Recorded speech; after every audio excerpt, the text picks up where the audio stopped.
Shubor nakaslem jong unongsan hima.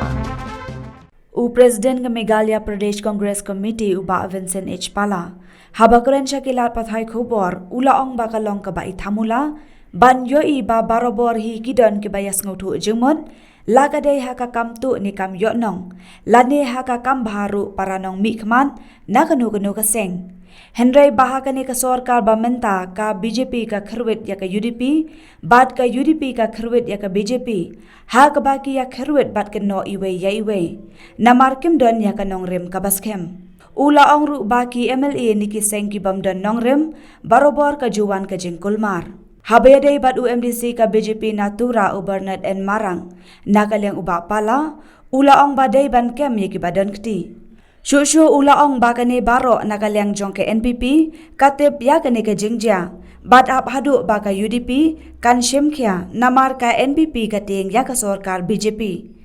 Henry ulaong ru batang ka Congress kabapet nakabanta ka bhaka miat jong ki ba. Kadai ka very unfortunate lene ka ba I thamula karkom le namar ba barbar hi ba pinpek ba pinki hi barbar hi kadon ka jing sauto jumut lade ha ka kam to lene ka kam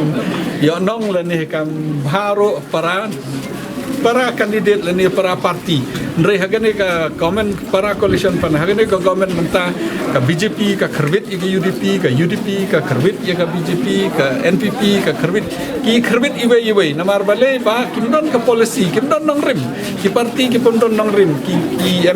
MLA len MDC na ki briu jong ki pondon nong rim barbar ka kulmar kamne ka de jing pondon nong rim na hinga I ba ki de ban kem sundon ya ki to ki ba involve hang to bat ngangatip kanang ngala ai ka